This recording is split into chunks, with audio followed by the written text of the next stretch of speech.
You understand me better than your sister does. Ryan wiped his hands and tossed the words toward Star on the far end of the couch with a smile. Star looked up to answer. Sis, Ryan helped me revise my resume today. He's so thoughtful. She was wearing the loungewear I bought her last week. He tucked her hair behind her ear. I didn't reply. I just heard them laugh. I'm the eldest daughter in the family. Star is 4 years younger than me. Since we were kids, she's been Mom and Dad's precious girl, while I was the one who cleaned up after her and let her pick the cake first. But I never complained.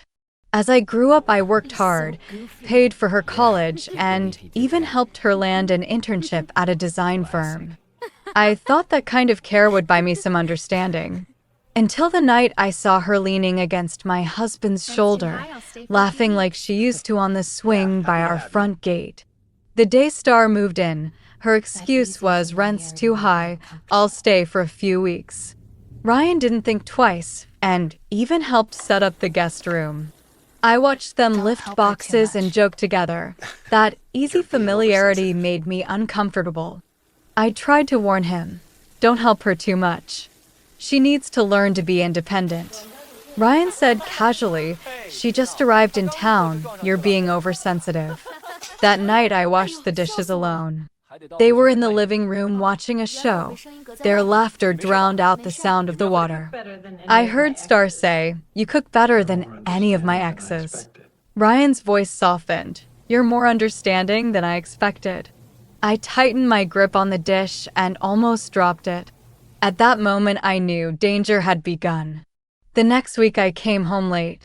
The living room lights were off. Only the kitchen light was on. Star sat at the table in pajamas, Ryan beside her with a pen in hand. Her portfolio was spread across the table. Their shoulders were almost touching. The sound of my opening the door was a little loud. They both looked up at once. Star blinked and smiled. Sis, you're back. We're reformatting my portfolio. Ryan nodded as if nothing had happened. I noticed 2 wine glasses on the table, one tall, one short. That night I couldn't sleep. I went to the kitchen for water and saw the glasses still in the sink. Their lip prints overlapped. A few days later my mother called. Star said you've been cold to her. Be nicer, it's not easy out there. I laughed bitterly. Mom, you always only see her. There was a pause on the other end. You were mature when you were little. Why are you being so petty now? Her breath over the line felt like cold wind. I decided to prove my suspicion. It was a Friday night. I came home early and parked around the corner. Lights were on inside, curtains half drawn. I saw Star smiling and leaning toward Ryan in the living room. He stepped back but kept smiling. She reached out, the tip of her finger touching his forehead. The motion was as light as a spark. But I knew that was the line. The next morning I told Ryan, let's go up to the mountains next week, just the 2 of us. He blinked, then nodded. The cabin only had one bedside lamp. I stared at him and asked, are you involved with my sister? He was silent. His fingers twisted the sheet into knots. After a few seconds, his shoulders started to shake. I watched the muscles in his face stiffen, then slowly relax. I was wrong, he said, voice trembling. At first, it was just chatting. I lost control.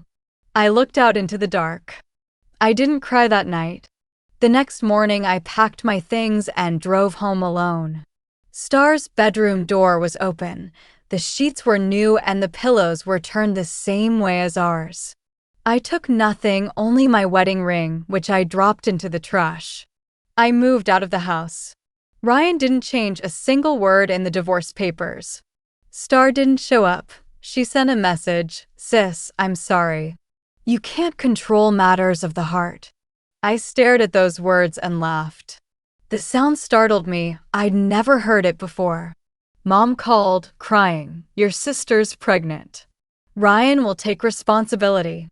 Please don't make a scene. I said, Mom, just consider me dead. After that, I changed my number. I started living alone. Every morning I got up at 6 and ran. I stayed up late at the design studio sketching. In 3 years, I became the company's youngest design director. Clients lined up to work with me. I signed the lease under my own name, bought a car, and treated myself to my first tailored suit. One day, standing in front of the mirror, I hardly recognized myself, not because I'd changed, but because I finally felt like myself. For years later, I received a letter. Star and Ryan, their names were on the envelope. They were inviting me to their wedding. I opened it at my desk. Sunlight slanted through the blinds and lit the invitation. Their photos smiled like nothing had happened. I smiled, then tore the invitation in two and tossed it in the trash. 2 months later, I met James in a cafe in Minnesota. He was the project manager from a client company, steady, articulate, honest eyes. We worked together on projects, went to exhibits, took walks. He said, "You have a quiet strength about you." I answered, smiling, "It's the kind that life beats into you." We were together for 2 years and planning to get married. On the eve of our wedding, Ryan showed up. It was winter. Snow fell thick. I walked out of the coffee shop, and there he was by the door, haggard, stubbled, holding a creased photo of Star and me as children. "I got divorced," he said. "She cheated on me." I looked at him coldly. "Is this karma?" He smiled wryly. "I don't deserve your forgiveness." I said nothing and passed him. He reached out to stop me. "I really did wrong. I want to start over." I looked at his hand, the same hand that once held me and then betrayed me. I raised my head slowly and said in a calm voice, "Ryan, I already started over. It just wasn't with you." He froze. At that moment, James crossed the street with a coffee in his hand. He stood beside me, blocking Ryan's view. "What's the problem?" James asked. I shook my head. "Nothing. Just old accounts settled." Ryan's mouth opened. He tried to speak, but no words came out. The wind lifted his coat, and his hands shook. Months later, Star emailed me. She wrote, "I was betrayed too, only now do I understand how you felt. Can we meet?" I deleted the email without even replying. Our parents didn't come to the wedding. I knew they were still helping Star with the baby. I felt no resentment and no need to explain anything. After the ceremony, James and I stood on the lawn. Sunlight warmed his shoulders. He said, "You finally look lighter." I laughed. Because I finally see that blood doesn't equal family.